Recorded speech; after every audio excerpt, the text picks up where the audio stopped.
All right. Welcome, everybody. Technically, we don't have a chair at the moment, so it's my absolute privilege to welcome you here this morning. And I'd like to start us with our opening karakia, and please join in. Whakataka taho ki te uru, whakataka taho ki tonga, kia mā kina kina ki uta, kia mā taratara ki tai, e he ake ana e atakura, he tio, he huka, he hauhu, tihe Māori ora. So welcome everyone. So just a reminder that this is our first live streamed meeting, so we're all super pumped for that, I'm sure. And so welcome everyone who's viewing online. I'm sure there'll be hordes being very interested in today's business. First order of business is to call for nominations for a member to chair today's meeting. So today's meeting only, and noting that the appointment of the interim chair for future meetings will be considered as part of item 9. So I would like to open nominations to assume the chair today. Gail. Kia ora. I'd like to nominate Craig Pooling, the chair of the Chiefs of EKEN. Kia ora. Do we have a seconder? Thank you. Are there any other nominations? No? Wonderful. Congratulations. Please come and assume your seat. Might just allow the chair a couple of minutes to get settled.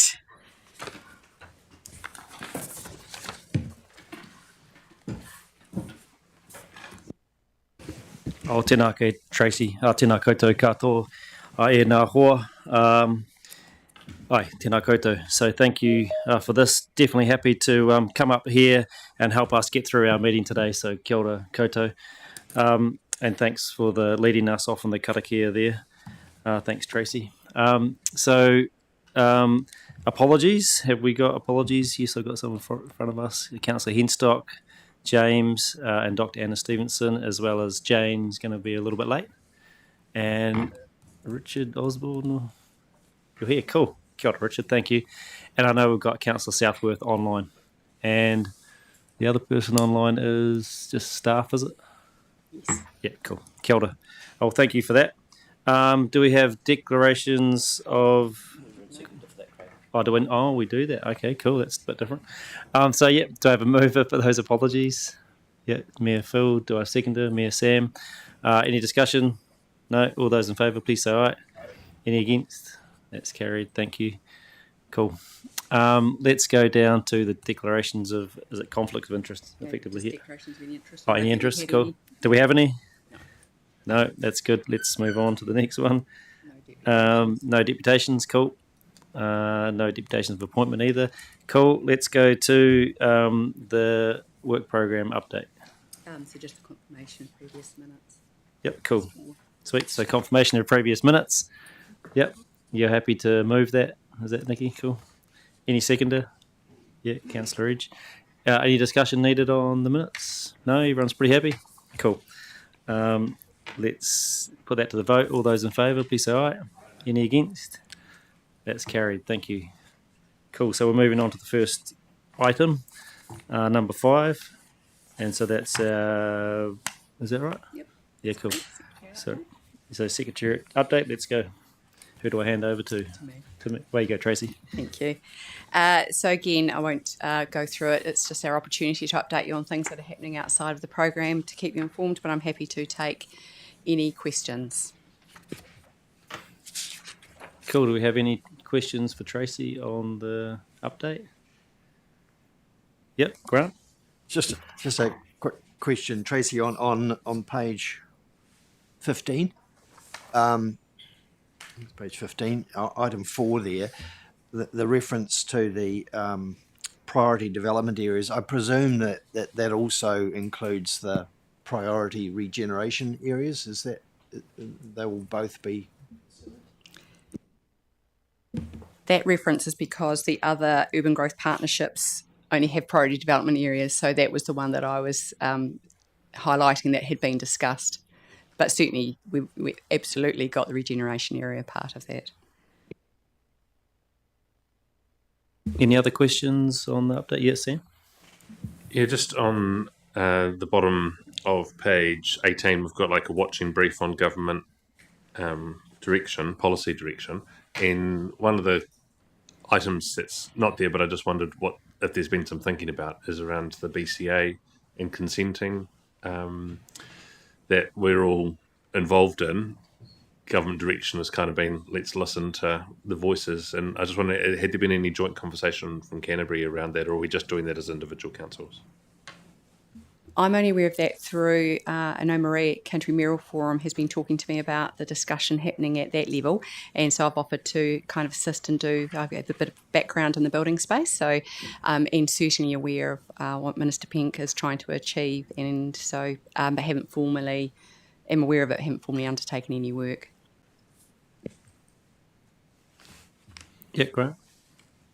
All right, page 18, just at the bottom of that, the other opportunities that are identified in the spatial plan, particular reference to the blue-green network opportunities. Do you know if you could explain where we are in terms of the scoping of that, including the green belt? No, we haven't commenced because that wasn't part of the work program priority set by the committee for this year. Just being able to focus our resources and time, that wasn't a priority at this stage. That said, we are supporting and very aware of the work that's happening at Canterbury Mayoral Forum, so that again there's not duplication, we can support that, but actively leading that at this stage, no. Because I remember, Dan, it's also in the Climate Action Plan, I think. Yeah. Yeah, so there's a reference to it in the Climate Action Plan as well. So that's the Mayoral Forum Connect. I just had a question about some of the milestones and stuff for some of the projects. It'd just be good to have some in the column there, like some forward-looking ones, so that we understand when the next stuff is coming. I mean, I know the Kāinga Noho strategy's got a bit more work to be done, and then the 2050 stuff, but just be good for us as governors to have that sort of what's coming next, if any, because I just couldn't sort of work it out. Yeah. No, thank you for that feedback. We're really aware this has been an interim kind of process, but what we'll be bringing to the May meeting is, as part of the spatial plan, you're required to do an implementation plan and put detailed actions around it. And we're a year on, so what we will be bringing to the May meeting is the detailed implementation plan, but also an annual report that looks what has been done and what the work program is to the future. So it's kind of the first time the partnerships kind of operate in that way, because we're really aware, absolutely take your point, that understanding what we're doing on that future basis. And that will also feed into a discussion that will need to happen for the committee in terms of what work program focus you'd like us to have.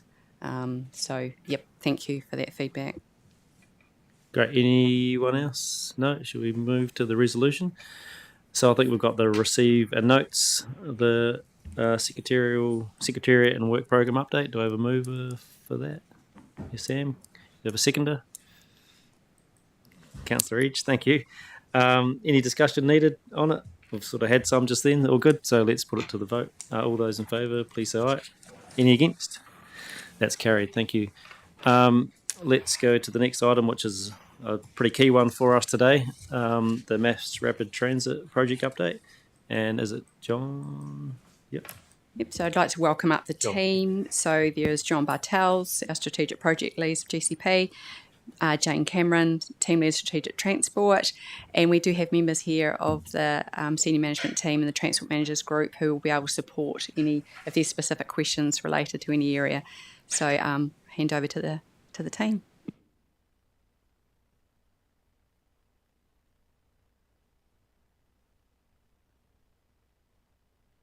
And I'm sorry, I will, just because he probably won't do it, I will apologise ahead of time for John Bartels, who has literally lost his voice over the last 2 to 3 weeks and is fighting to get it back. So if he's slightly croaky, there is a reason for it. He's not too nervous. Through you, Chair, I'm often told that I have the face for radio, and now I have the voice to match.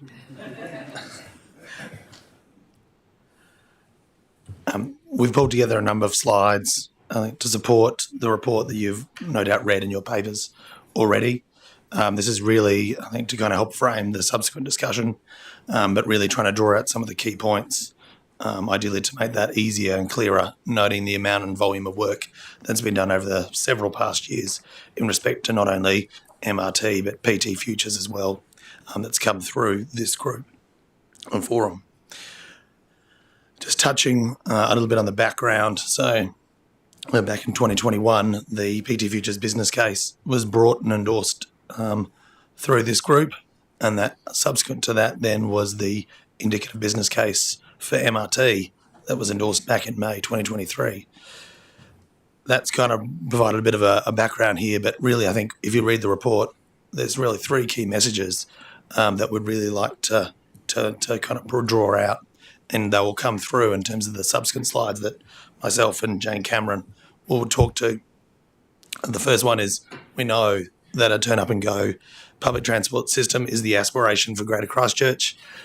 We really are seeking continued buy-in into the series of steps that's required to get there. And we know there's value, and the value of that seen not only here, but also in a community and aligned across partners. The second part is that in terms of what the next priority is, it is really around route protection for that core MRT corridor, and really needs the contributions of all partners to make it successful. And thirdly, looking a bit forward into the immediate future, the next stage of development is currently being led and being scoped by Christchurch City Council, hence why there's two of us at the table at the very least, and that will be done in consultation with partners as well. So really just those key messages straight up front. Just need to take a breather. You see the MRT or proposed MRT system for Greater Christchurch up there on the screen. I'll probably just touch on a little bit of the process to get to here, and that is that the indicative business case or the business casing process really involved a comprehensive process of looking at various scenarios about where across the Greater Christchurch region should MRT go and is best served, and also then after that looked at a variety of options in order how to achieve that. So things like heavy rail, the motorway corridor, as well as various permutations of those were explored, and that ultimately comes, and through that process have come and landed on this proposal here for MRT. And no doubt there'll be some questions probably around that as well, and so I kind of won't touch on that too much further. But through the MRT proposal, really what's there is a core 22-kilometre corridor serviced by 21 stations running from Hornby to Belfast via the city centre, and really picking up a variety and number of key attractions and destinations, as well as where people live in now and into the future along that corridor. As part of that as well, there are both connecting and direct district connections, which you can kind of see in the orange and green up there. So that picks up on and provides better intra-district public transport connections, the direct bus services from district centres into the city centre, as well as direct bus connections from the district to the MRT system, really connecting into those terminus, as well as enhanced park and ride facilities. That stepped out in section 4.4 and 4.5 of your report, but just thought it worth touching on and making specifically. What you have up here on this slide is kind of a visual to explain what is the route protection or designation process, largely laid out in the Resource Management Act. But it's fair to say that the designation process involves several steps, as I've summarised up here on the slide, and they need to be underpinned by robust evidence and a sufficiently detailed design to accurately identify additional land requirements, effects and mitigations in order to stand the greatest chance of success of securing that route protection designation. As detailed in sections 8.4 and 8.5 of your report, experience from route protection elsewhere in New Zealand has shown that the maximum timeframe for route protection is limited to 20 years. This provides greater certainty for the project, but also for affected landowners. They understand that something is going to happen within that timeframe. A key question we were asked at the committee in December was about how to advance route protection to the districts. Keeping this 20-year window in mind, seeking to pursue route protection for any future extensions to the Greater Christchurch MRT system is probably at this point seen to be preemptive, and that's based on that 20-year window of being able to construct and then operate an extended system in that period of time. The experience and the work done by consultants prior to Christchurch City taking over the project highlighted that it's unlikely to be supported by the commissioners based on the experience they've had to date, as well as probably a greater impact on landowners. As outlined in the report, route protection for any future extensions should be progressed as part of a future business case process, and ideally kind of considering and locking in once PT Futures has been delivered, and ideally when there is funding certainty in terms of the delivery of MRT system for the Greater Christchurch area. Kia ora, committee members. As introduced, I'm Jane Cameron from Christchurch City Council. So we've been doing from a handover in late December from our colleagues at the Transport Agency. We've been starting to scope up the work from here and what we can achieve internally. I'm jumping in now because a big part of that work program is going to be gearing up to do the route protection part of the detailed business case. There is a lot of work to do. There's a lot of technical work to do, and there are parts of the corridor that we're trying to zero in on. I guess the work where there's some of the more complex parts of the corridor where additional work is required. Hornby's a really good example of that. But from the papers, you'll also see that we're kind of thinking about, well, what does a wider work program look like as well alongside the route protection piece of work, which will form the core. And we've noted in there that making sure that we're aligned with related Greater Christchurch and Crown work programs is a really important part of what we need to do as well. I'll use Hornby as another example here. We're in discussion with our colleagues, for example, at the Transport Agency with the work that they're gearing up to do for the Hornby and Airport Surrounds State Highway project. So all of these things we're aware need to be in lockstep for us to get from A to B as quickly as possible. The other thing we've noted in here that will always remain important for this project is maintaining a national profile. We submitted an application to the Infrastructure Commission's National Infrastructure Pipeline at the end of last year, and we'll be actively looking for other opportunities over the life of the ongoing life of the project. As John's noted, and as is noted in the paper, this is a Greater Christchurch project. The core MRT network is an important thing to focus on, but we're also conscious that, and we note in here, that working with our colleagues in the districts to continue to scope up what the connections to the MRT network and the work that's required there over the longer term will be important, and we want to do some more work to scope up what that looks like under the umbrella of the wider work program as well over the next few months with our colleagues from the districts. Next slide, please, sir. Thank you. Another point in the next couple of slides that we wanted to make is that MRT's number 4. We've got 1, 2, 3 in the building blocks here. Of which a big chunk of that is the PT Futures work program. The majority of that is as yet unfunded, and there's a significant amount of work that we need to do to set the foundations in place to get from A to B as well. John, can you flip to the next slide? Thank you. We've added a little bit more detail about what the wider PT improvement program looks like for committee members. The timing and pace of delivery is unconfirmed. This is indicative only, but this is what it might look like with a good tailwind. We've got the years 1 to 3. You'll be aware that at this point in time, through the National Land Transport Program, we have there's funding for the Route 7 uplift that our colleagues at ECAN are in the process of rolling out. CCC also has a low cost, low risk infrastructure program that we're looking to deliver over the next 3 years.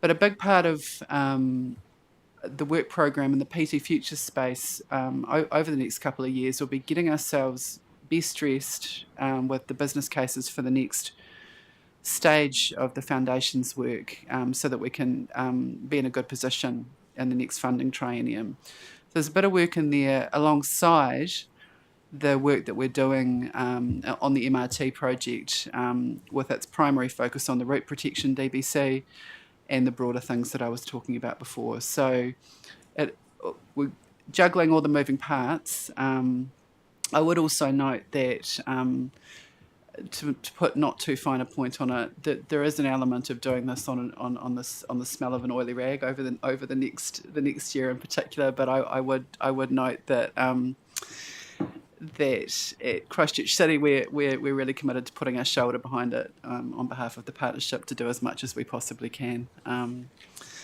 So next slide. So next steps, we're scoping. We're focusing on what we can deliver over the next couple of years. As noted in the paper, the Greater Christchurch Transport Managers will do some work to think about connecting, some scoping work to think about the district connections over the longer term.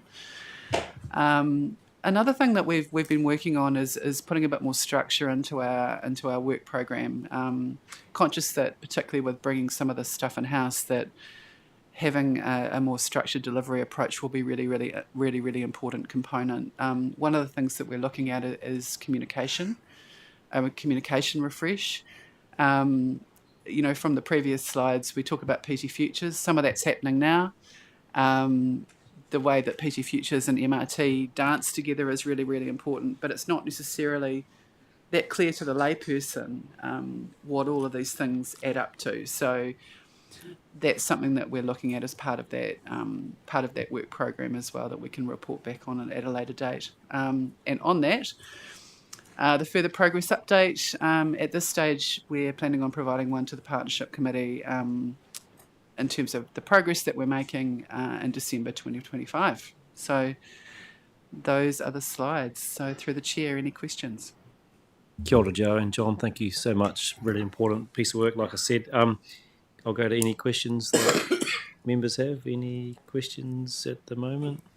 If not, I've got a couple. But yeah, no, there goes then. I just want to say thank you for the work done. I really support the way that we're, progressing things, like you say, with limited funding at the moment, but being ready for a time when we can stand up and say the partnership with central government needs to look like X to get this thing delivered for Greater Christchurch. And appreciate the work to link in the districts at the moment, saying that, especially with the increased bus services that are going to need to be there, but the planning, like we're not going to get to stage 4 of this thing without stage 1, so we do need to think about how it gets through Maryvale and Riccarton and out to Hornby and Belfast before it's going to get to Rolleston and Rangiora. But as we plan and build, we do need to ensure that the planning goes through Hornby and through Belfast so that the future connections can be easily made. So yeah, thanks for the update and look forward to what December 25 you're saying, end of the year, we'll know a bit more. Appreciate it. Dan? Endorse what Mayor Sam just mentioned. From our perspective, we support this work being progressed, and thank you for the update. And I think the work from our side will be progressed through staff, and our priorities will be addressed through that. And so I'm not going to restate all the things that we want to see out of this, but I think the most important thing is getting a workable, realistic plan together that we can get implemented. It was interesting last week in a meeting we were in with the Minister. This was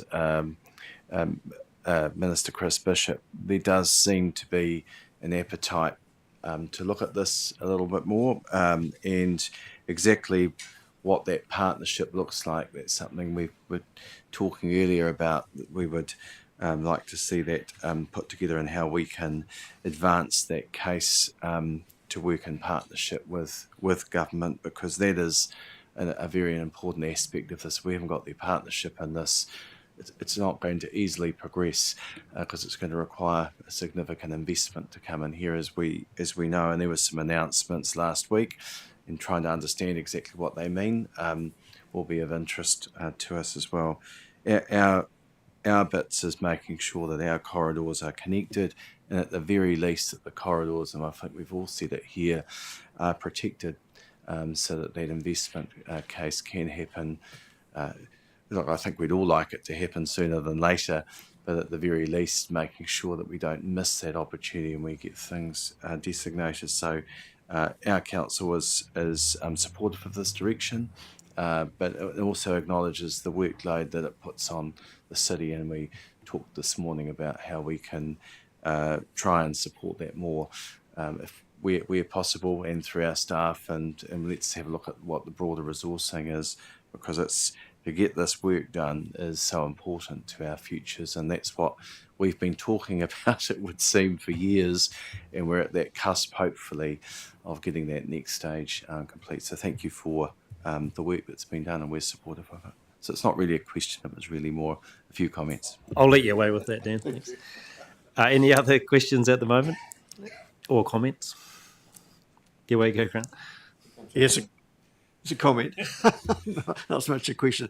It's really good to see that we're moving on to this next stage, and it gives confidence that the spatial plan is well on track to carry on the momentum of the opportunities that were identified as part of that spatial plan. And I think in particular the PT Futures, the core routes for public transport. And you mentioned in the report about protecting the route, 21 stations along the route, and the value uplift that might take place along that route is an important part going forward. And I think there's mention on page 25 especially the integration of the MRT that's going to unlock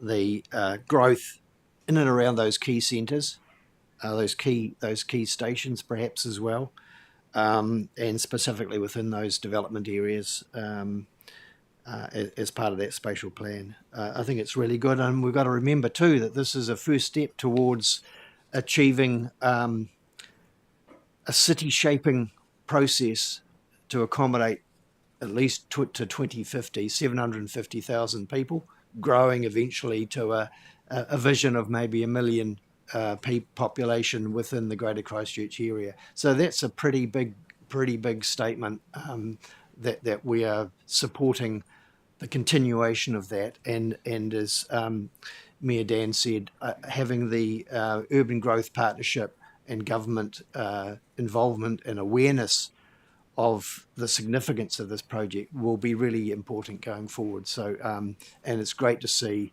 that the transportation stuff, together with the urban development stuff and planning, is all collaborating and going forward. Thanks very much.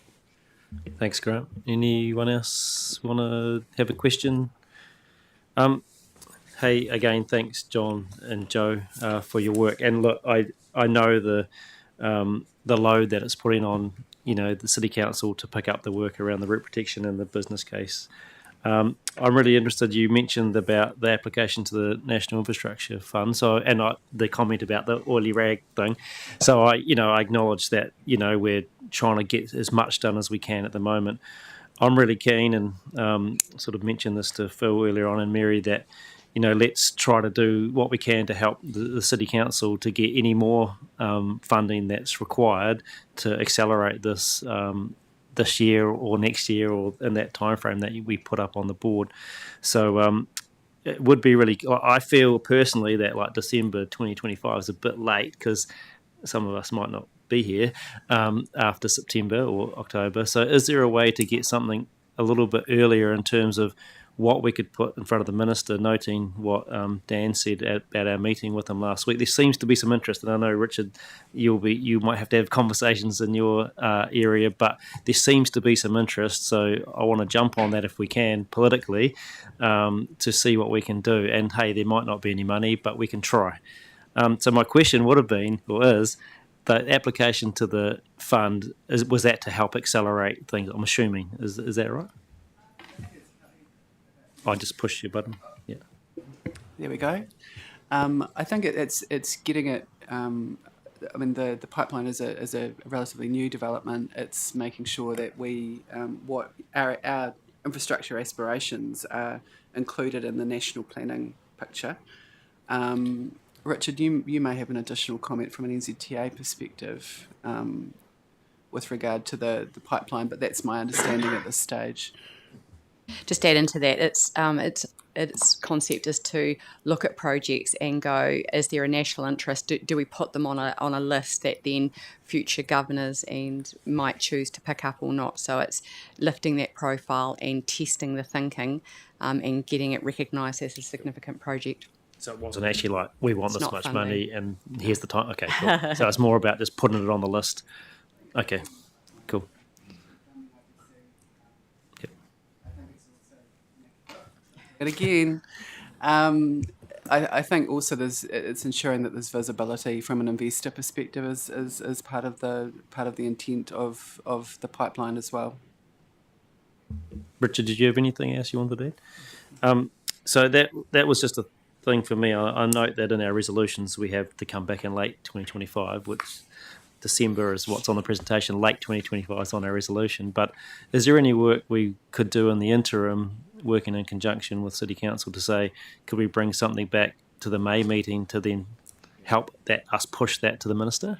Is that possible, Phil? I think in our pre-meeting there was certainly an aspiration to make sure that we can get up there maybe in the next 4 months, 3 months. Was that right, Dan, we're talking about? Maybe, Mr. Chair, we could just indicate that to our CEs, and perhaps they could bring that, rather than resolve it in here, Yeah, cool. They could bring that back to us with some good consideration, but certainly a strong desire of all of us to make sure that opportunity is not missed. So that we would be very supportive of what It could just be a note, I suppose, at the end of the resolution, just about working together to take something back to Minister Bishop in the next few months, by May or whatever. Yeah.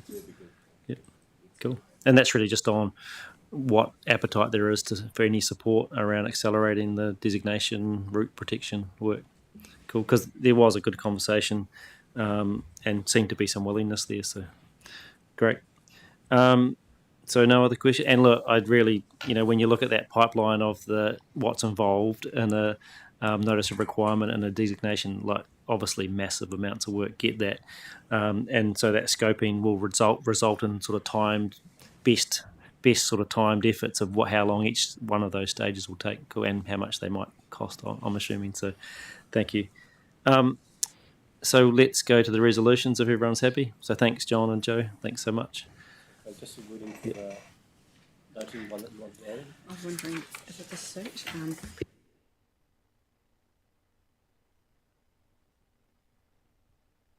Cool. You want to work with? Right. Yep, I can work with you on that. Cool. We'll get to that at the end, but we might look at the resolutions first, and then we can add that in afterwards. Is there anyone to move? Do we want to take them all together? Is everyone happy to take them together? Yep. Any mover for the resolutions 1 to 6? Yep. Mayor Phil, cool. And seconded by Sarah. Thank you, Councillor Sarah Templeton. Cool. So any discussion? Do you want to speak to it? No? Do you want to speak to it, Sarah? Cool. As we've all recognised in the past, this has the potential to be a real game changer for Greater Christchurch, initially with the city, but eventually linking out to our closest neighbours. Getting on with the work so that we are prepared and ready for when whichever government of whichever stripes decides it really wants to back the city and help change our growth patterns and our transport patterns is really essential. One of the things that was made clear, we are kind of smell of an oily rag at the moment. There is some funding sitting both in ECAN and CCC budgets in a couple of years' time. And so I think we do need to make sure if we're get this work actually done now, we might need to look at bringing some of that money forward for that designation process and the route protection to make sure that it is well-resourced, so that staff can get on and do that work in a much more timely manner. So we're prepared for that. Thanks. Thanks, Sarah. Any other people want to speak to this? No? Yeah, look, reiterate that I'm really keen to support the City Council to do the work like you've said, Sarah, as well, to see what we can do and get some security around the route. And just so we feel like we're making progress in that space, I think that would be really helpful. But also acknowledging, as we saw in the little Lego block diagram, that the PT Futures uplift and the infrastructure uplift is really important as well, and to not lose sight of that. And they sort of go hand in hand, of course.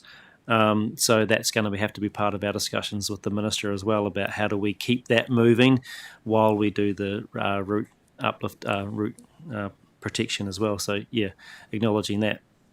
Let's put that to the vote then. All those in favour, please say aye. Any against?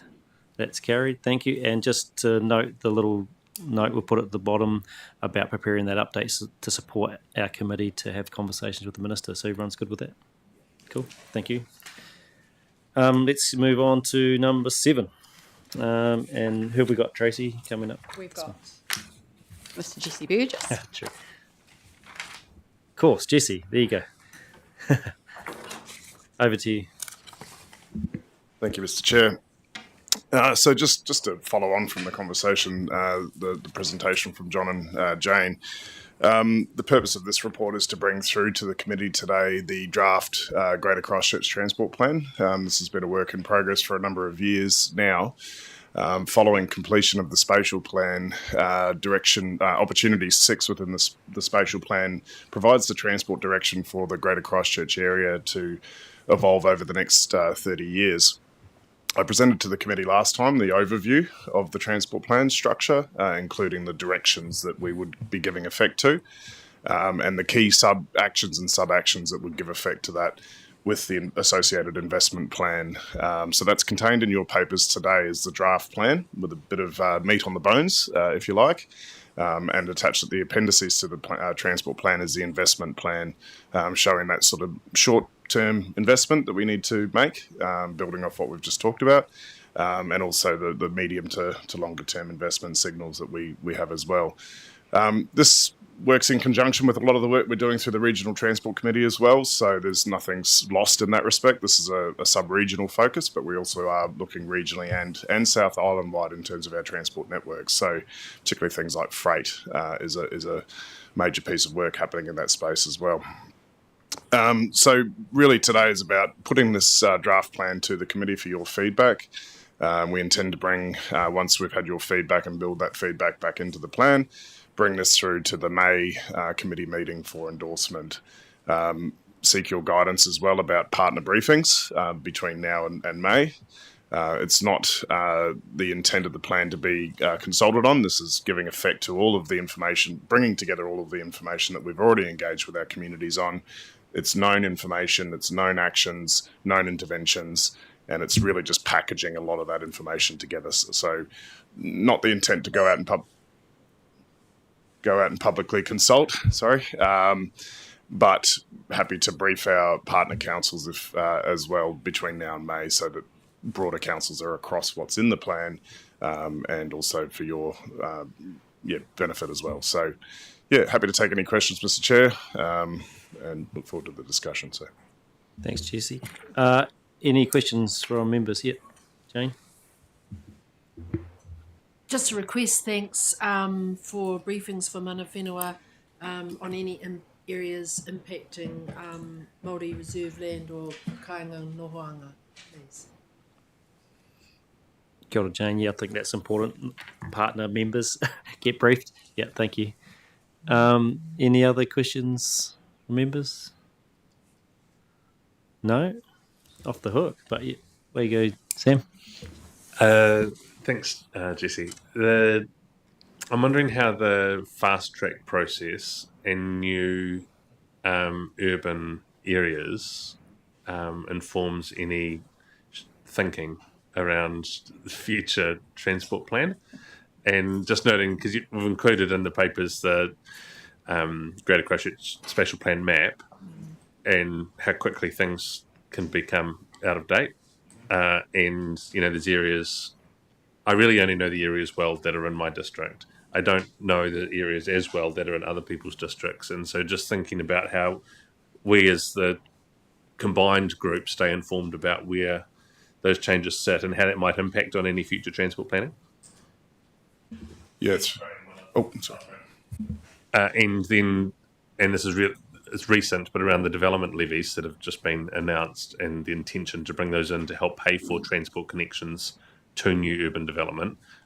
What's your read on how that might inform your work as well? Thank you, Mayor Sam. Through you, Mr. Chair. So two quite very good questions. In terms of fast track, I think there's around about 22 applications within Canterbury, within the Greater Christchurch area. Very early days in terms of the fast track process. I think the one application that is in, I think with the EPA or this week was the Ryans Road industrial area through the Carter Group. There are a couple of others that have been referred to as well for solar farms and things. But in terms of the growth areas, subdivisions that may, or plan change areas essentially that would impact upon the spatial plan, I guess as this new legislation unfolds and we see which applications actually start to come through, we'd have to assess what the impacts are on the spatial plan. For instance, if it's a subdivision that's on the outskirts of a township, how that's integrated in terms of urban growth and public transport, for instance, other transport infrastructure and other infrastructure as well. So it's not just about transport and land use, it's other aspects as well. There are some isolated subdivisions as well, and it's how does growth pay for growth, and this is that levy discussion. So that's very early days as well as to what the government's intentions are there. I think as we go forward, we'll need to continually review spatial plans, transport plans, to think about what has unfolded over that course as well, because the fast track process has come in after we've signed off our spatial plan. That's the challenge of different legislative tools that come in like that, and what does that have an impact in terms of our planning going forward. So we certainly, like there's subdivisions I know in the fast track process that we haven't planned for public transport services to. If that were to go ahead through the fast track process, is there an intent to then provide public transport services to that subdivision, and how do we do that, and how do we pay for that? Who pays for that, and what impact does that have on our future planning in terms of housing capacity, business capacity, public transport connections, etc. So it's a bit of a chicken and egg situation to a degree, but we'll need to factor that in as part of any future reviews of the plans that we put in place now. So. In terms of the levies, it's early days. I understand the City Council's out consulting on their development contributions at the moment as well. So we're looking at all these different threads to see what are the impacts and what are the opportunities as well. Ties in with our housing action plan work as well, which is on the agenda for today for an update as well. So. Thanks, Jess. I mean, one idea is that you could look at an overlay of the fast track, especially the subdivisions applications, just to compare it. Because in any advice, because I understand in the fast track process, councils can be asked to provide advice to the panels or whatever they're setting up, to the ministers, whoever it is.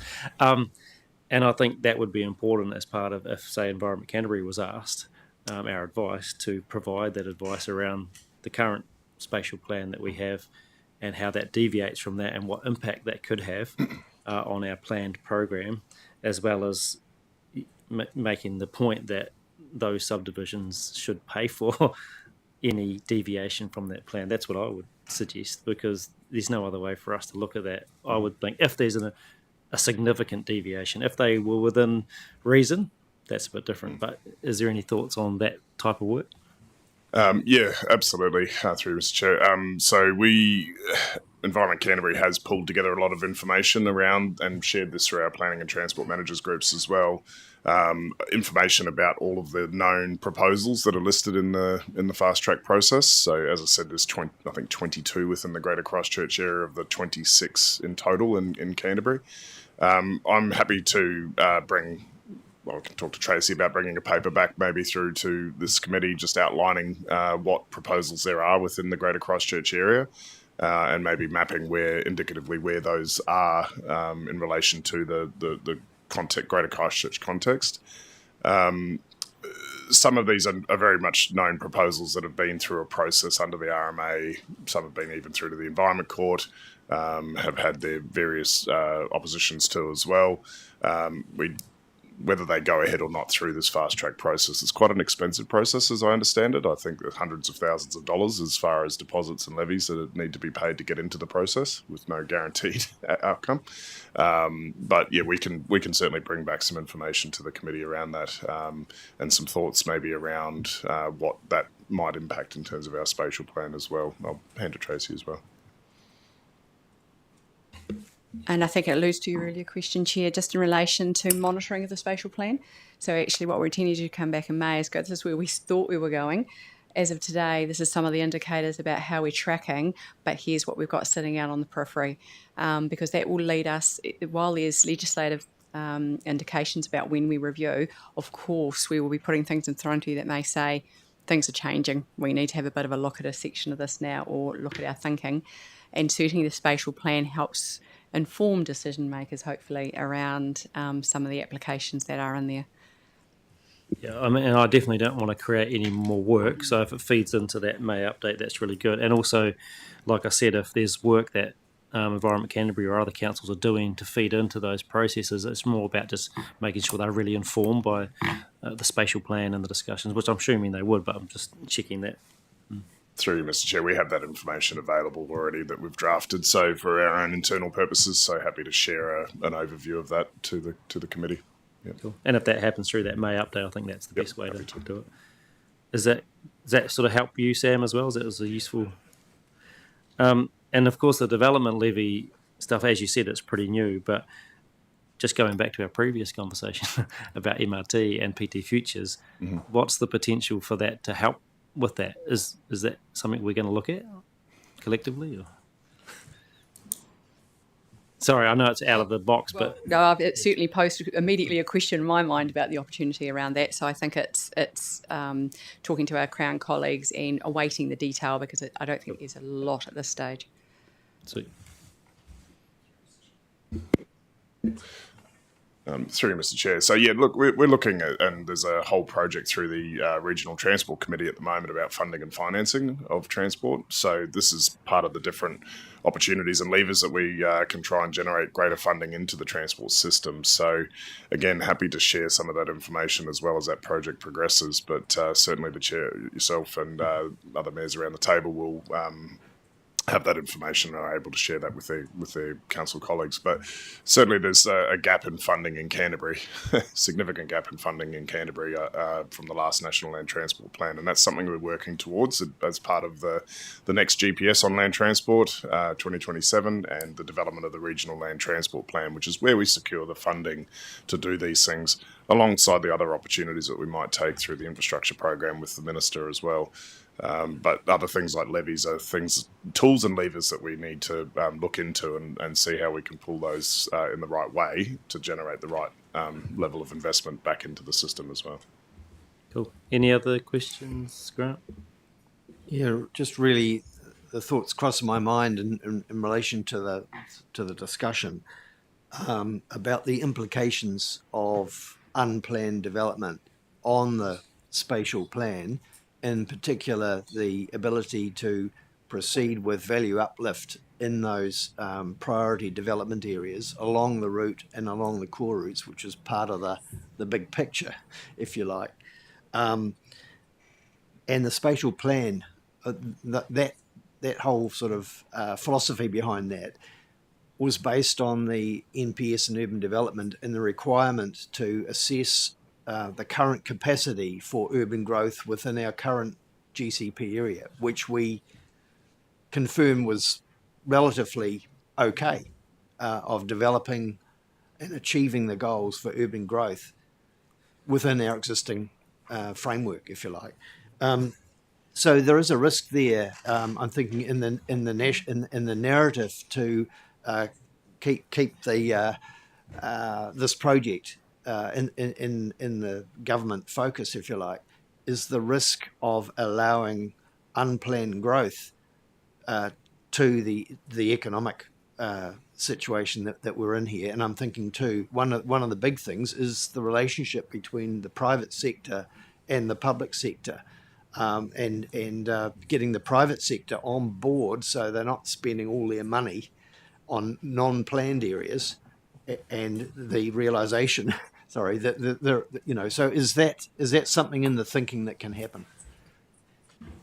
Having had many of these discussions over the years with developers looking to take the opportunities to develop, not necessarily in line with what our planning frameworks may indicate, it is a challenge. It's a risk. It's it's a tension between what we've outlined here in the spatial plan and what others may have intentions to provide development opportunities. So this is part of the advice or feedback that we would provide through any fast track process. So when, as the chair mentioned, through the fast track process, when councils' views are sought on that proposal, both at a pre-application and substantive application stage, this is the kind of information that we need to be conveying back to the expert panel to consider as part of their decision making. So there is a natural tension, as you've outlined, Councillor, in terms of the out of sync or out of scope development proposals that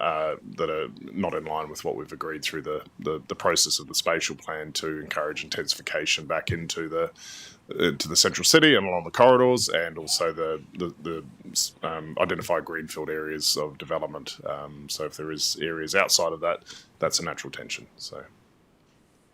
If I could just add to that, I think that we are really getting used to the fact that we're in an environment where the planning isn't going to be the tool that we're going to utilise to get the outcomes we want, because it's becoming more and more enabling of development wherever that development is good to go. In people's perspective, I think the opportunity for us is the investment piece and being a leader, and that's where that MRT is. That's those investments, and progressing those will naturally make people want to live closer to where we want them to be. So I think we're just needing to flip the controls. Are probably not as effective. It's the investment. Cool. Was there a question, Phil? Did you have a question? No, earlier on. Cool.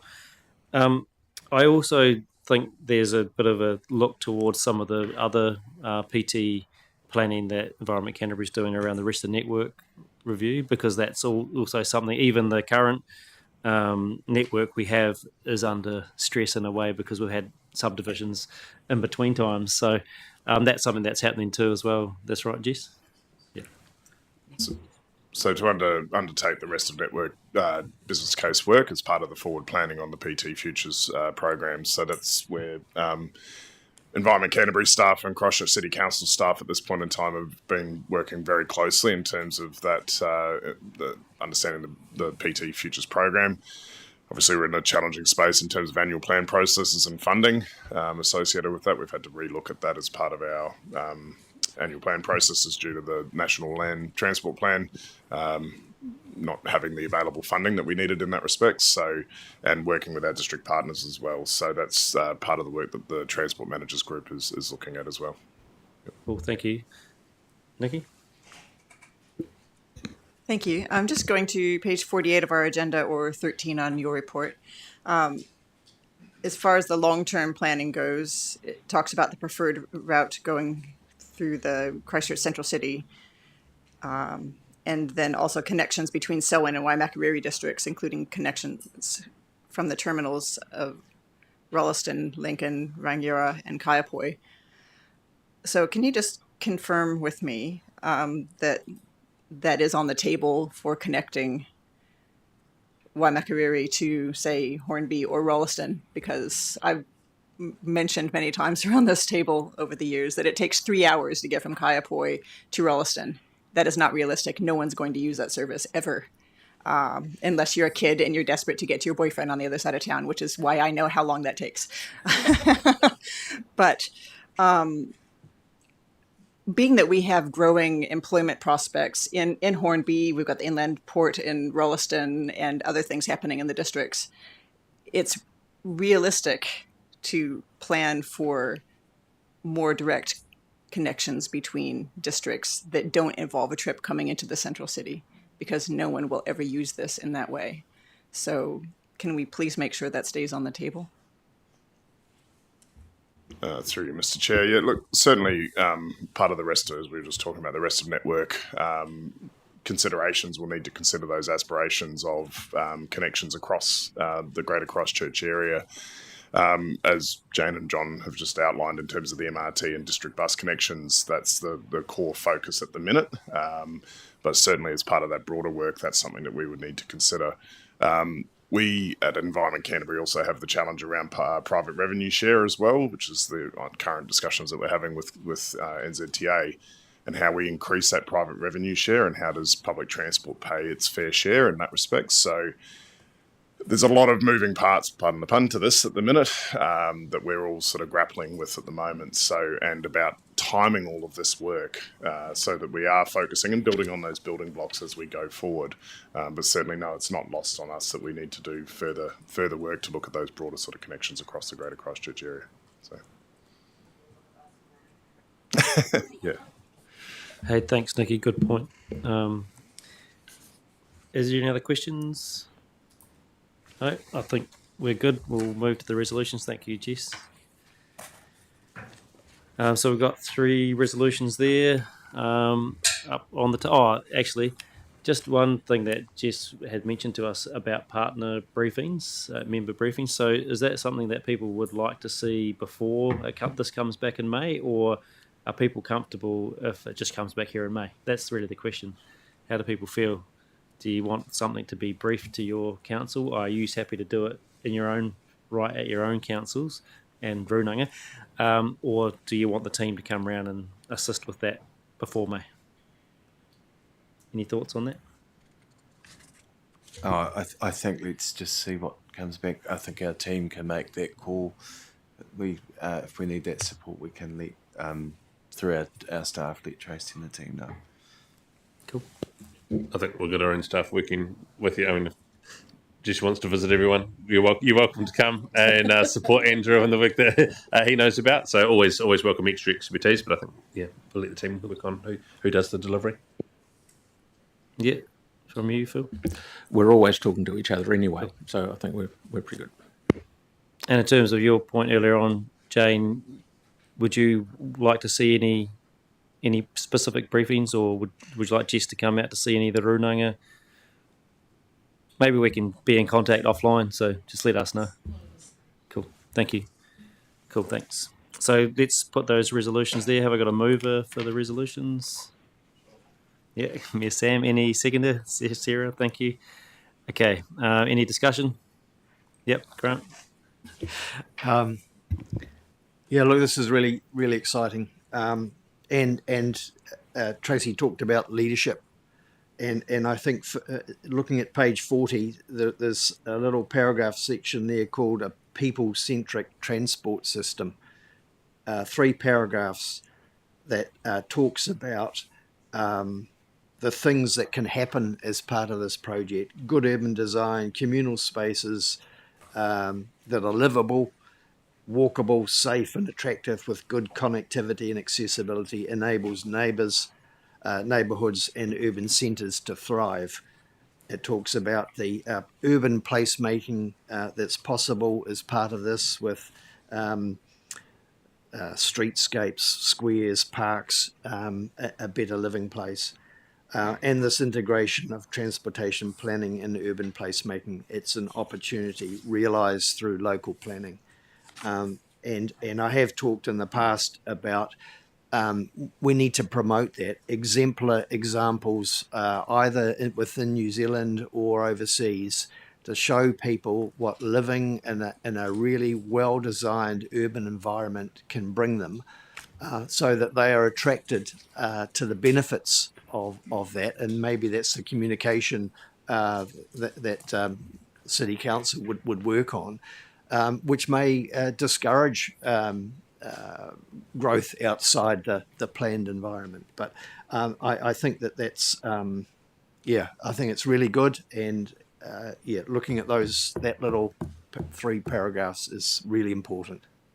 Thank you. Thanks, Grant. Any other people wanted to speak? No, let's put it to the vote. All those in favour, please say aye. Any against?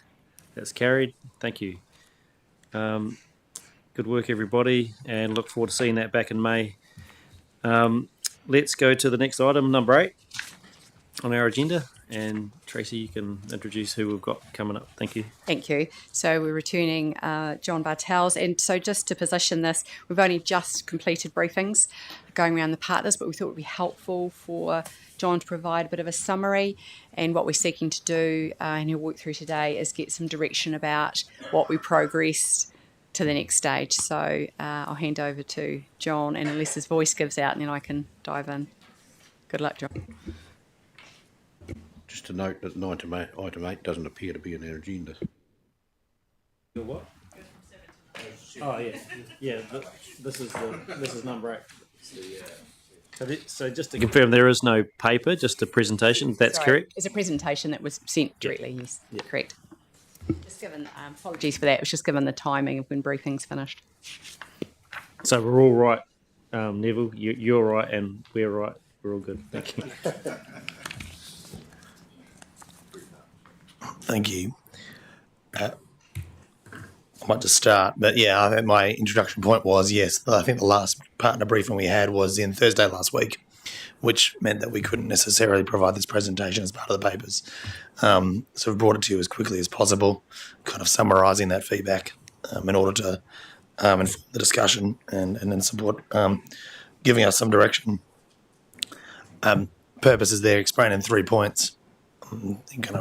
In broadly, it's just to circle back following the presentation discussion at the committee in December, where we provided the phase 1 findings for the Joint Housing Action Plan.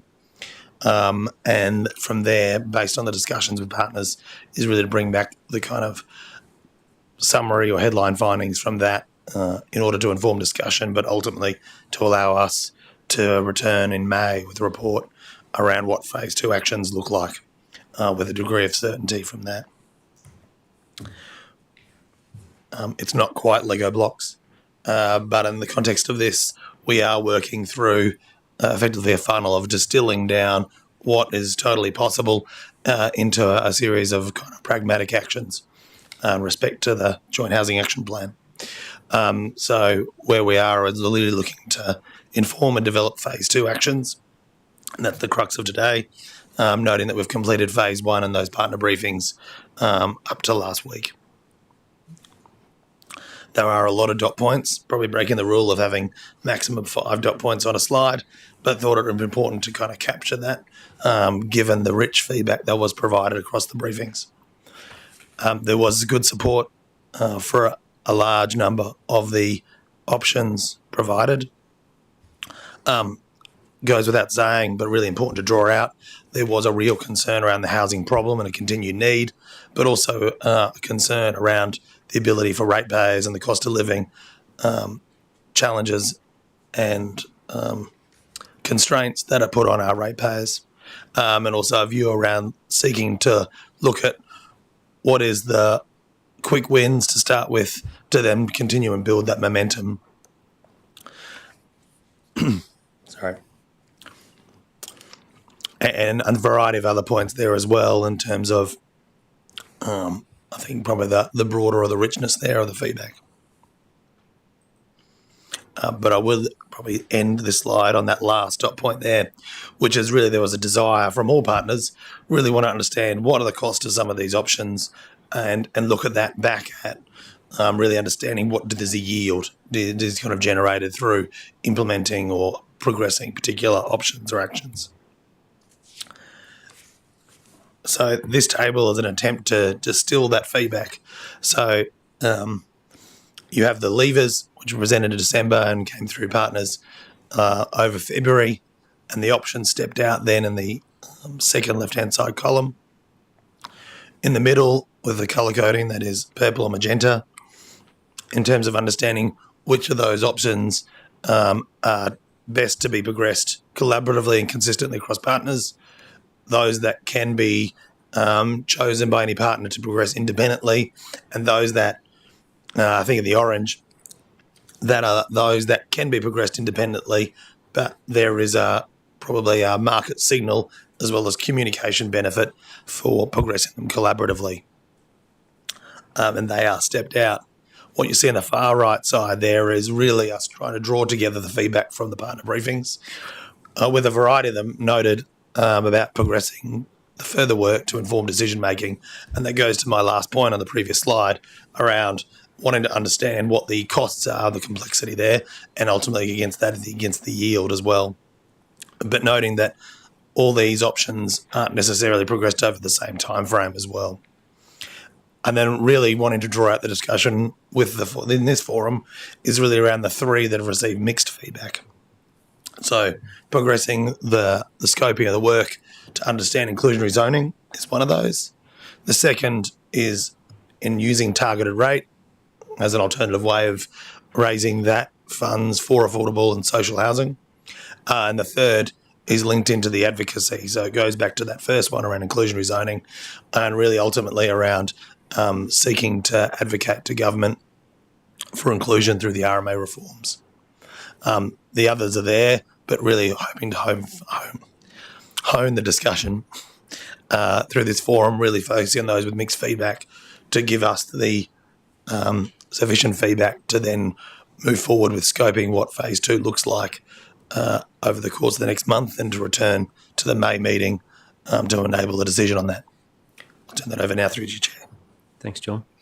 Any questions from members on this?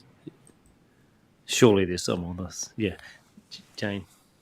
More comments rather than questions, I guess. Thank you. I appreciate that you had your partner process to go through, but I still appreciated getting them early, even if they're late, because it enabled me to make some notes, etc.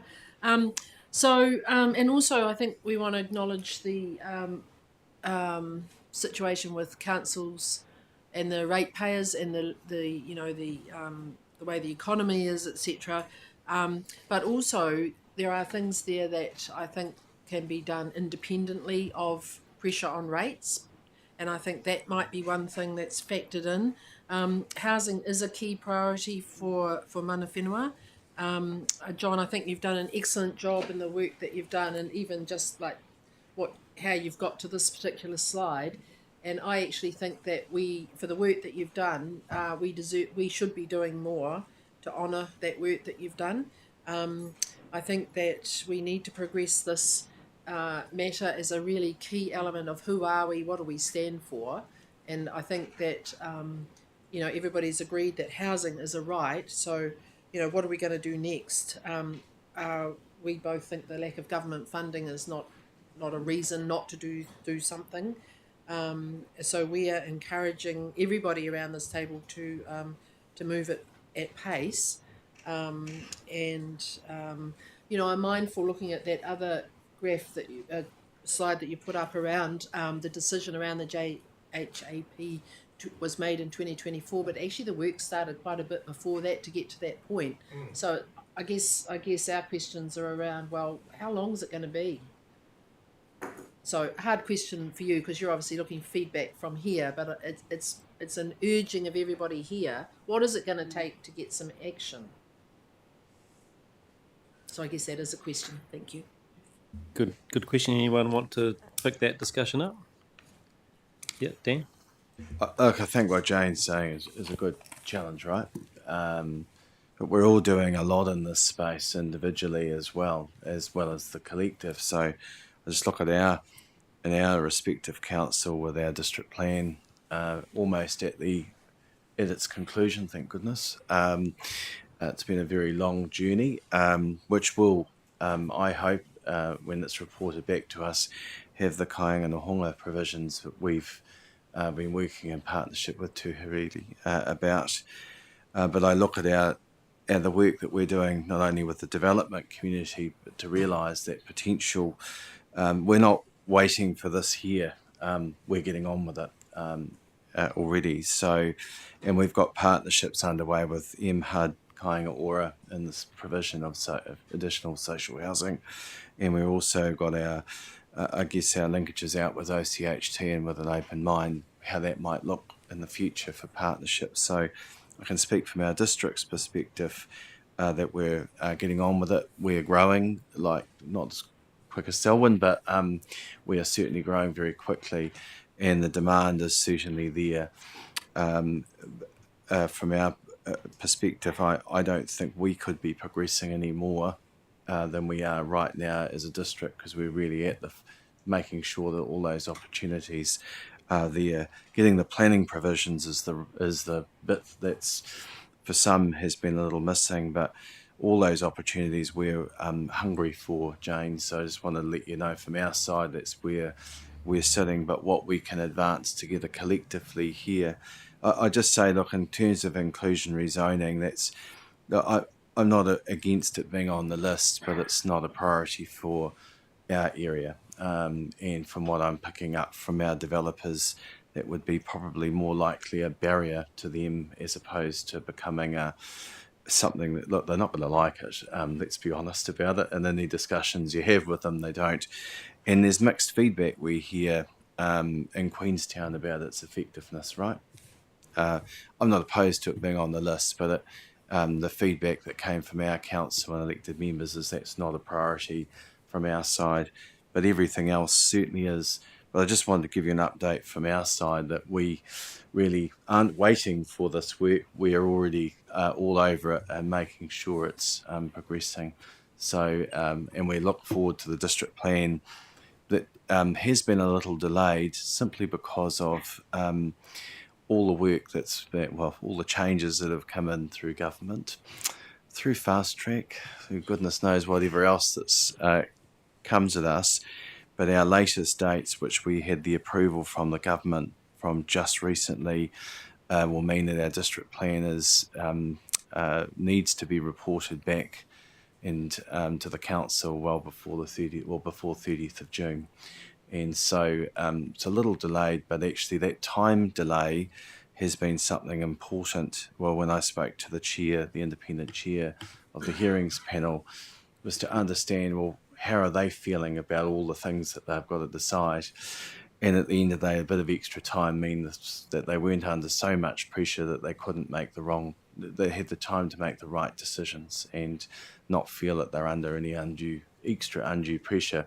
I've got to be careful what I say, because two of the members here are part of our independent panel, but we've also got a mana whenua representative there too. And I have to say, I think that process is working really well, and we're looking forward to the reporting back on that. And in fact, to the select committee, we said, was it yesterday, I think, Kelly, just urge them when they're doing their changes in RM reform and that they don't throw elected members out of there, which is some of the process that they've been discussing, because I think that hybrid model that we've got, where we've got a balance of independents, electeds plus mana whenua, works well.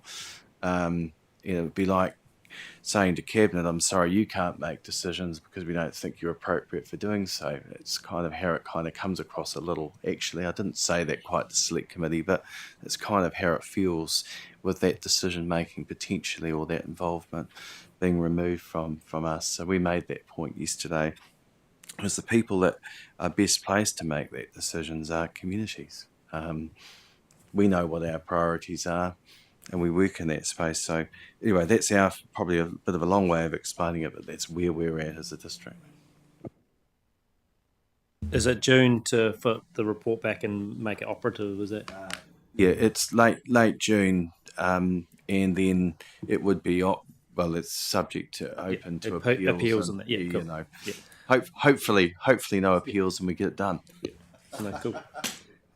And yeah, really good work on the Kāinga Nohoanga stuff, because I know City Council's already got their provisions. And Sam, in your district plan, did you have a similar provision for Kāinga Nohoanga in the Selwyn district plan? In the district plan process that we've completed, yes. And I'll just share our feedback on the work. It was great to have the discussion at our council. The mixed feedback, some of that's the differences that we all bring. The targeted rate was probably the one that our council said, not so sure that that's something that we would look to pursue.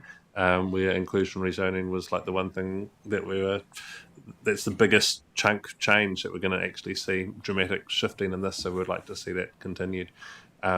But there were lots of things that sat in there that were like, we're not sure whether we actually like it or not, but it's too early in the process to throw it out. So until we get more information, we thought let's keep as much in as possible rather than causing putting a line through things right now. Yeah. Cool. Oh, any other discussion on that? And just to note, Jane, like in our regional policy statement that we drafted last year, we did have policies in there that related to Papakainga and Māori land. But of course, that's on hold now until 2026. But just so you know, there was I get it. I voted for it.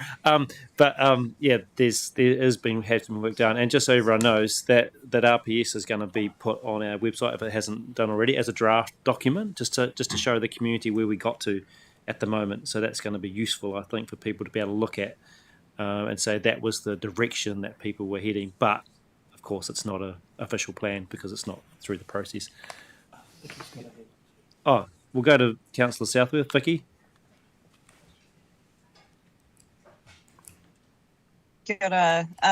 Thanks for bringing this. And I like numbers, and I remember the table that we had in our briefing around the various options for reducing the housing crisis. And when you looked at like the easy to medium difficulty things to do, I think it was we added it all up, it was like 800 houses or that you could affect in a 10-year time frame, which meant that based on the numbers of need, you were looking at 15, 20 years to get to just sorting out what we've already got, let alone any worse, any growth in the amount of need over that time.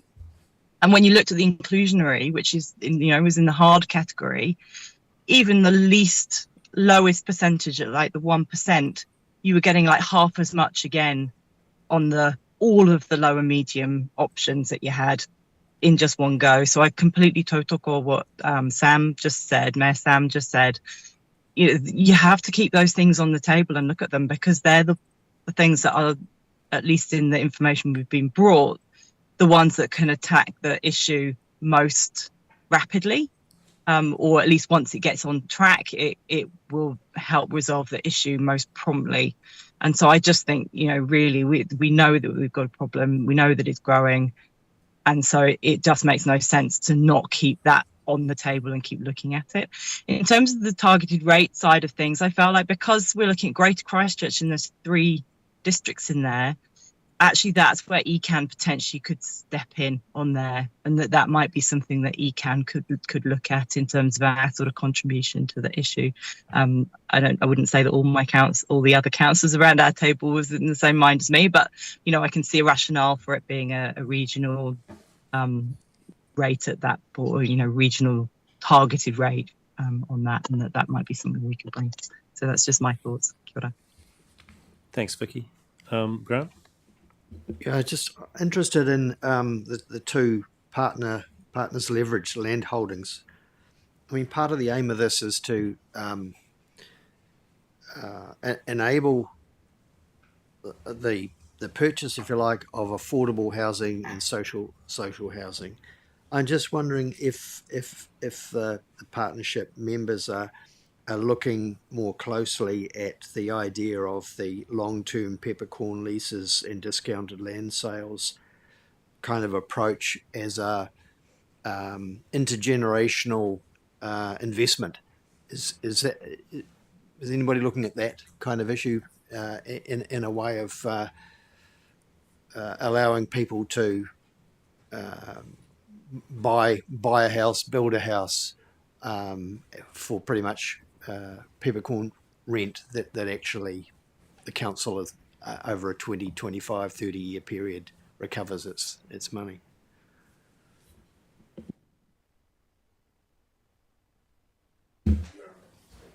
Yeah, what OCHT are doing at Kerry Street, you might not be aware of it.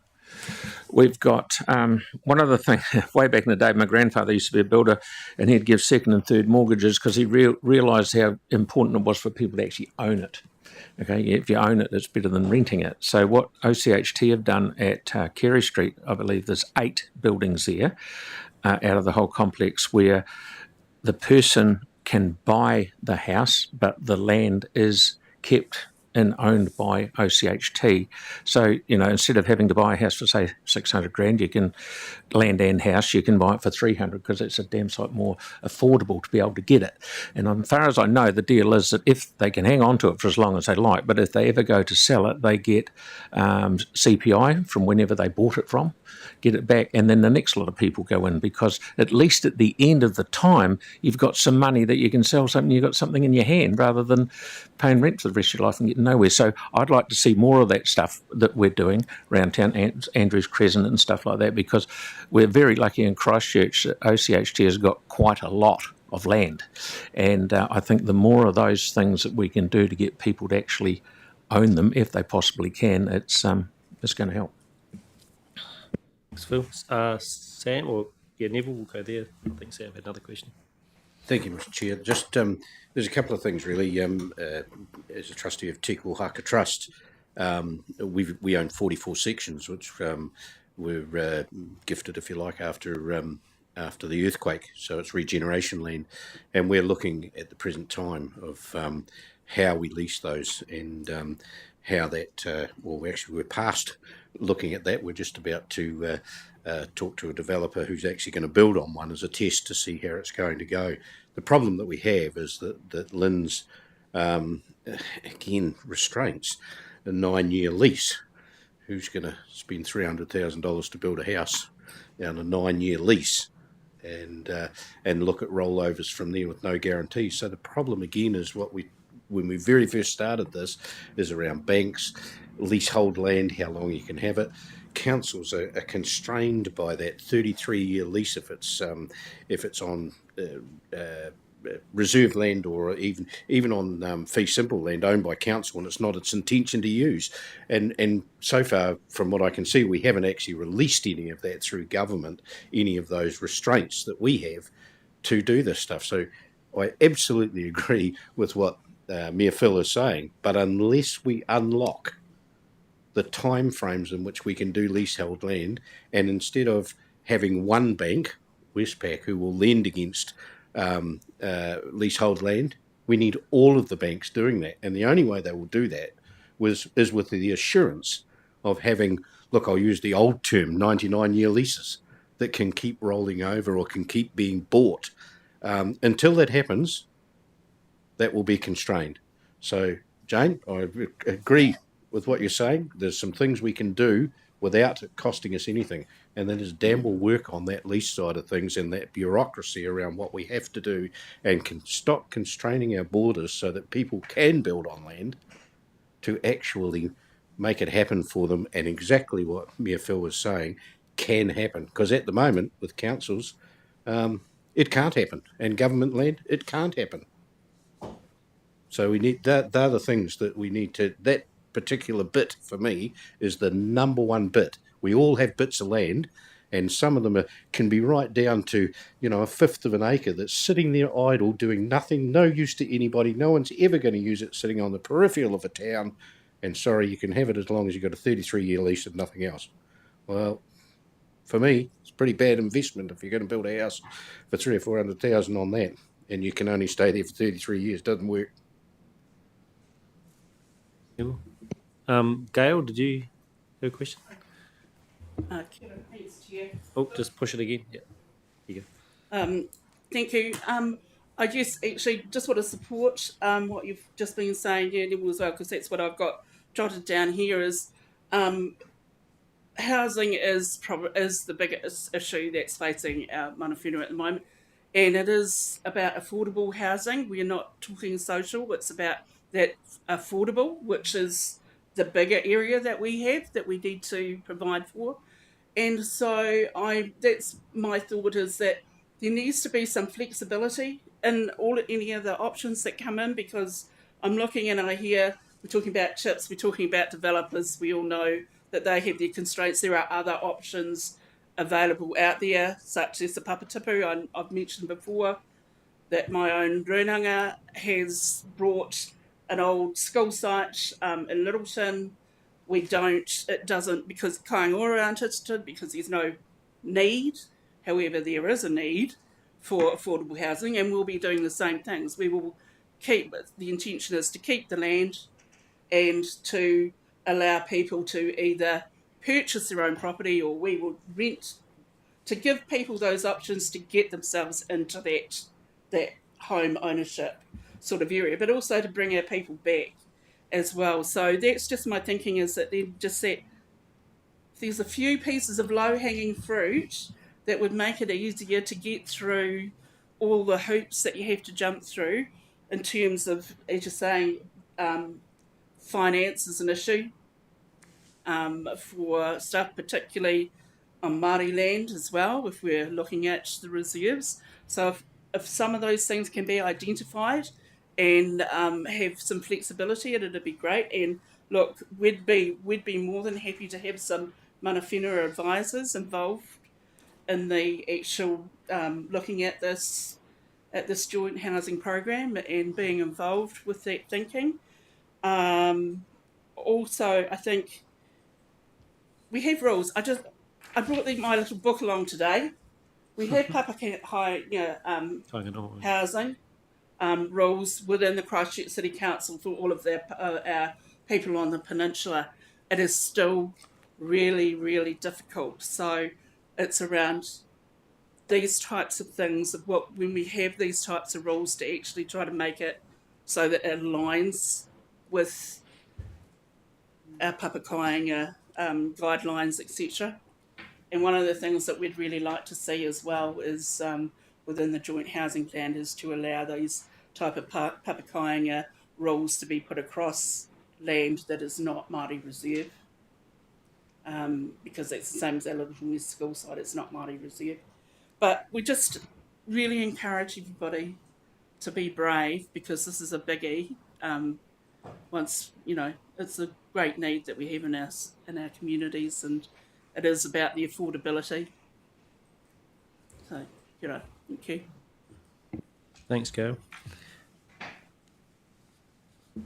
I just wanted to add just the context around the government withdrawing the wellbeings from local government legislation and how that might impact on what a new minister may or may not want councils to be involved in, and housing will be one of those areas that's in the grey of it's not clearly accepted that it's in the water and transport space, and it's not on the extreme as to be discounted as councils should have never been involved, because there's many councils around New Zealand that are involved in housing.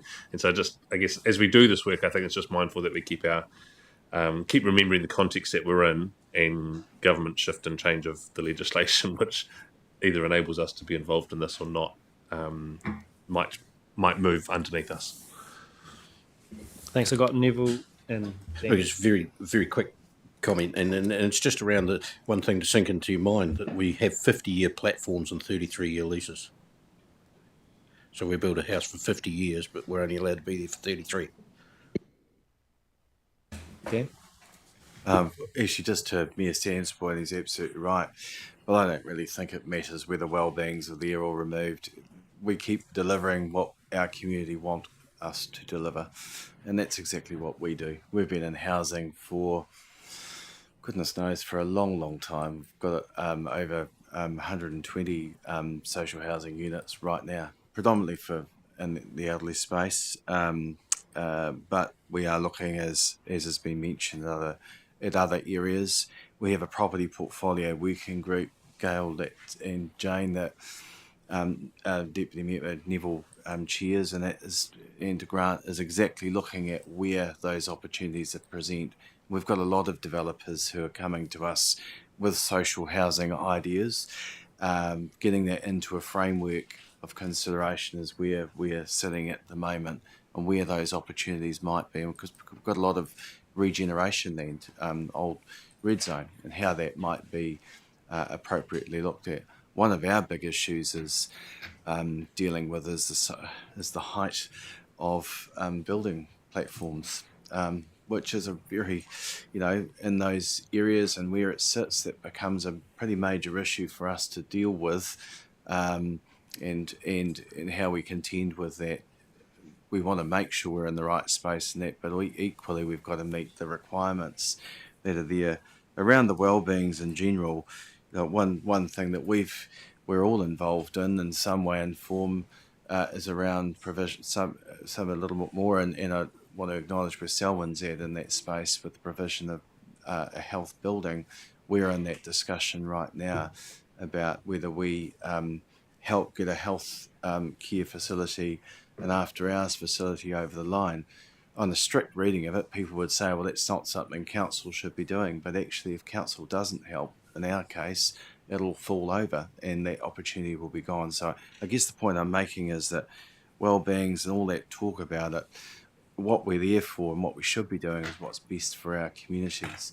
And they are the things that we constantly need to be looking at. So this plan helps us with that. We're supportive of that. And private-public partnerships, how we achieve that, working in partnership with Mana Whenua, everything's on the table as far as we're concerned. Because you're right, Gail, when you said before, housing is one of the biggest issues that we all face. I have my own family living at my home simply because they can't find elsewhere. I have a caravan on my property for my sister because she can't find a place. She has a dog. The dog means that she can't rent a place.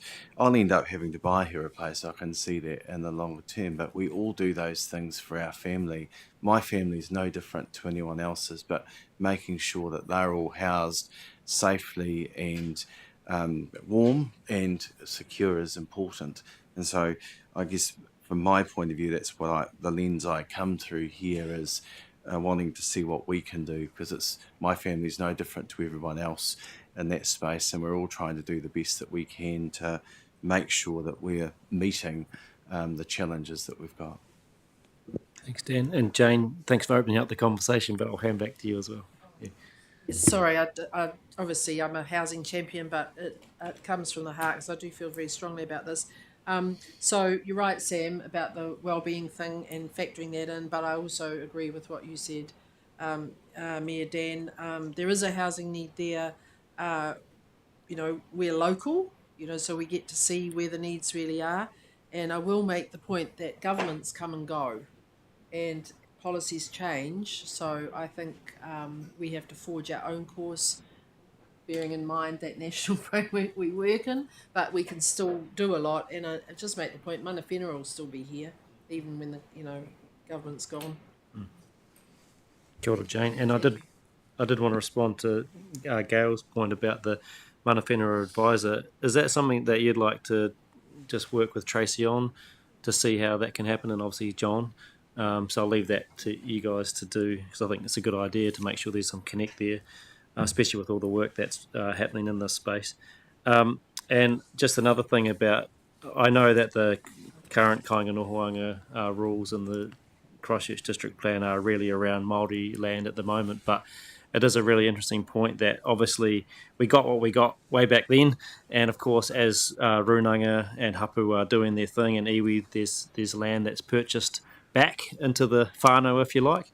And I know that I have alerted this to to our staff when we're working on the RPS, that the Westland District Council used to have a pretty good rule in their plan about papakainga, that provided that as long as the hapu or the runanga acknowledged a piece of land as being significant for papakainga, then it could fit under their policy in a plan. Just so you know, so there's a little clue. Go chase that one up and have a look, because there's some precedent there in other district council plans around the country. But awesome discussion, and great to hear the passion around the table, and to acknowledge the planning work that has been done at a district and regional level to try to facilitate some better rules for especially Kāinga Nohoanga, but not perfect yet.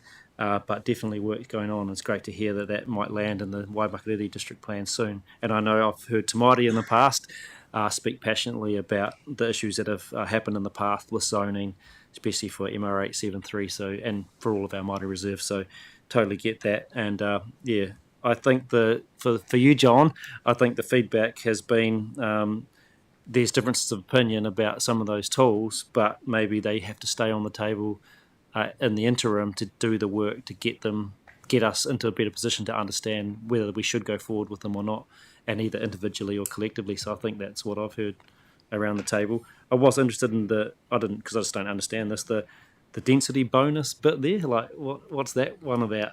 Is there, yeah. By no means am I an expert. Through you, Chair. By no means am I an expert necessarily, but what that highlights is that through the indicative economic assessment that was conducted as part of phase one, it highlighted that in high density residential zone land, which is predominantly in the city centre here in Christchurch, there is the potential to effectively offer a bonus over and above what has effectively been enabled by PC14. So a bit of further work there, and that is that option there is obviously contingent on understanding what is happening with the RMA reforms as well to then be able to proceed. So it goes back to my earlier point around the timing of each of the options not being uniform necessarily because there is a number of contextual factors at play. Cool, thank you. I mean, it sounds like a good idea to keep pursuing that if government would make that a useful tool for local government to then pick up. It's like the brownfields development, try to encourage that. So, thank you. So, no more discussion, comments? Good. We don't have a resolution, as I understand, for this item. Do we need one? Just to receive the workshop. We'll bring the report back in May. All good. Happy? So everyone happy with that? That will be a paper in May. Cool. Sweet. Let's move on to the last one, I think it is, number 9. And this is about our Greater Christchurch Partnership Review that we agreed to at the last meeting. I'll hand over to you, Tracy. Thank you. So just presenting this on behalf of SEAG. So following on from the conversation at the last meeting, it was a request to come back predominantly with the terms of reference, which are appendixed. Broadly, option 1, I think, captures what was discussed. There was just a slightly wider option if there was going to be a fundamental discussion around the value proposition of GCP. So that attempted to broaden that out, which would be a bigger review. But we felt the CEAG felt that it was appropriate for the committee to consider that. So that has been included. And also included is just until the review is completed, the suggestion that there is an interim chair for continuity, and I will put my hand up and say it certainly would make my life a little bit easier, but it's not all about me. So that's just for consideration, and happy to, we'd love to hear the discussion and happy to take any questions. And the CEs may well want to, or here may well want to pitch in. Cool. Sam? I'm happy to move what's there, insert Councillor Pauling into the name to see us through. Had the test run. Approve option 1. There were 2 questions that were set in option sort of 1 and 2, and I just wanted to make sure they were captured. And one is that the Canterbury Mural Forum piece is kind of included somehow in the review, so that we ensure that it's not isolated. That what GCP does isn't isolated from what the Mural Forum is doing, and I think that can be easily done. And the second is around, I think that if whoever's elected in October ends up having to sit around the same table with the same structure and the same format from November for the following 3 years, we've really missed an opportunity to look at ourselves properly. And so the review, I do think, needs to look across what is the best structure to get the best performance out of working together as partners in this. And that was one of the things that sort of seemed to me to sit in option 1 and 2 of the first question that sat there. But as long as it's clearly in option 1, really happy to support option 1 capturing all the things I think need to be there. Thanks, Sam. Any other discussion or questions at the moment? Not yet, but have we got one, have we? Well, I'm more than happy to second, but there might be someone else. Just want to make sure that there is a motion on the table, Mr. Chair. Yeah, well, Sam sort of jumped into it pretty quick, didn't he? I'm happy to second what he's proposed. Yeah, everyone happy with that? Cool. But any questions? I think, is there any questions for Tracy on the options? Yep, great. Just what Sam's raised, really, in terms of the scope of the review. Yeah, I'm supportive of option 1, and maybe some of the items in the on page 67, the additional scope inclusion, those 2 bullets.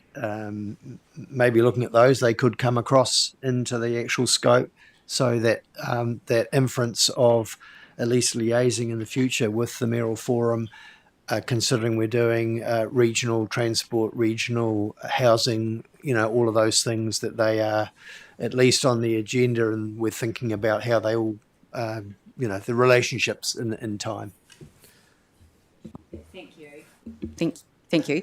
So on page 66, under purpose of the review, that's purposefully on point C, has got include alternate organisational models if appropriate. So actually it broadens it wider than the Mayoral Forum. So that's inclusion, and I think that's a really good suggestion in terms, page 68, there's a question there around what opportunities there to enhance the combined work. So I think we will transfer that over into option 1 to capture that. So that was what I think I heard. Yep. Sarah, and then I'll go back to you, Dan. Thanks so much. I think this is a really good step forward, but in recent years there's been other topics that cross boundaries where each of us are kind of reliant on what the other does to make progress as a group, and like with the inclusionary zoning for housing, sometimes we all individually decide not to go ahead because there's no point unless the others do.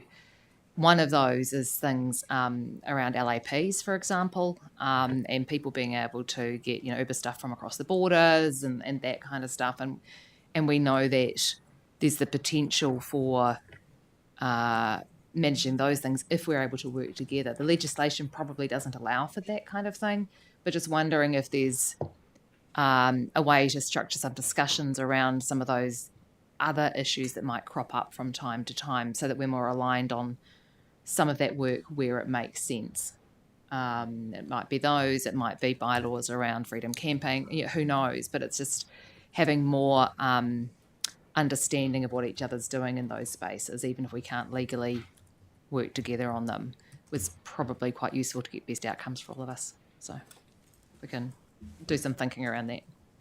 And I think that's a really good point, Councillor. I think that strikes to the heart in terms of the effectiveness and what would be more effective or be different. So, and it's certainly in the terms of reference is the opportunity. They'll be speaking to obviously all the members and wider. So I think those points would be helpful to raise. Cool. I think, was it Dan, did you have a question? Well, I was going to speak to as well. Yep. Thank you. Just to speak in support of this, and we support option 1, and I think, as Mayor Sam said, it is broad enough to look at other options in there, and obviously getting the right person in place to do the review is going to be important. I think we've all pondered whether it's effective and whether we're fit for purpose over a period of time. We're all busy with meetings and structures, but the one thing that I probably was reflecting on this is because I've been on this since about 2004, so I think I'm the longest serving on here, apart from former Deputy Mayor of Selwyn, not former, the current Deputy Mayor of Selwyn, Malcolm Lyle, is one of the greatest benefits has been keeping connected with elected members across councils. And so how we strengthen that and ensure that that connection occurs between us, because we actually all get on very well together, right? But making sure that we all keep connected to Sarah's points about the things that are important across boundaries. That's the bit that I think I'd like to see us strengthen more. We used to get together and have regular meetings. There was briefings for the partners that could come to. There were also council to councils. We had regular meetings. We've got a little bit out of that practice simply because of the busyness of the space that we're in. But if that's part of this here, is how we strengthen that. Also, with the Mayoral Forum, it's about how I think about how we get that connection better. So when we're fronting to government, that there is a connected voice. Now, we've all been at meetings where ministers look at us and say, well, what structure are we talking about here? Well, I think we need to own that and just make sure we get that narrative right ourselves and ensure that connection. It's really good, Tracy, you're connected with the Secretariat Mayoral Forum as well, but we can do better there. And I think, Sam, you're right. If one thing we can give to the next group of elected members, whomever they will be, because we're all up for performance review this year, something that is a bit more fit for purpose for future. That's the bit that I want to see. So we support this going forward, and obviously, and Chair Craig, thank you for agreeing to be in the role as their interim chair in the. I don't think I've done that yet, but anyway.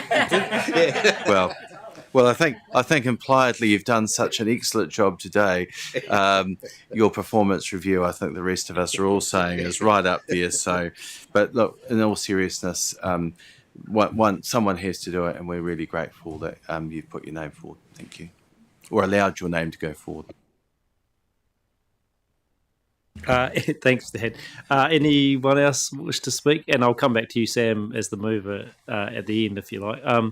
Anyone else wish to speak to it? I just will pick up on a few points too, that I think there's questions in the option 2 column that actually will come up in option 1 anyway. Like if you look at 3B and C and E, you're going to get some of that discussion. And of course, if we're interviewing our organisations, that's going to come up anyway. So I agree, it's really good not to shut ourselves off from that possibility. So yeah, really good points about making sure some of that comes across into option 1, which I think it, like Tracy said, naturally will.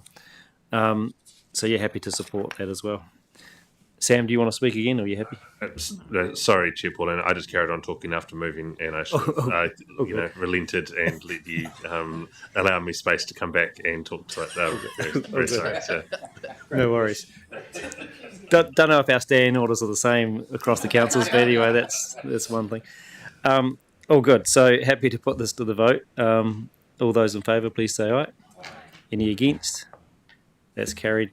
Thank you. And yes, thanks everybody for the vote of confidence to be the interim chair. Like I said at the start, it's really just about so we can get on with stuff. That's the most important thing for me. And if that helps us do that, then definitely happy to do the role. So thank you very much and appreciate that and appreciate the support. I think that's our last item. That's not bad, eh? Pretty good time. So yeah, I'm happy to do the closing karakia. I might do a different one if that's all right than what's up there, if that's all good. I will tuatahi, nei te mihi ki a koutou tēnei ata mō tō tātou mahi, i tēnei rohi, i tēnei takiwā, nei te mihi. So just acknowledging everybody for the work they do. Having forums like this is really important, and I think with the review we'll discover that and what form that could take going forward into the future. Does it have to be as structured all the time? Don't know. So that's something we could look at. But I'm really interested to see how that flows out in our review. And of course, yes, we've all got our performance reviews later in the year. So it's really important that we do a good job on it, so it sets it up well for whoever may be sitting here into the future. Noting that mana whenua might be the consistent members, out of all of us, if that's the way it turns out. So acknowledging that as well, like you said, Jane, you don't go away, and that's good. He karakia whakakapi o tātou nei hui, kia tau nā manakitanga o nā mea karo ki runga ki tēnā o tātou, kua mahia te hua mā kihiki, kia toi te reo, kia toi te mana, kia toi te aroha, tūturu whakamoa kia tīna, haumi e hui e tāia ki e. Kia ora. And there's a cup of tea for the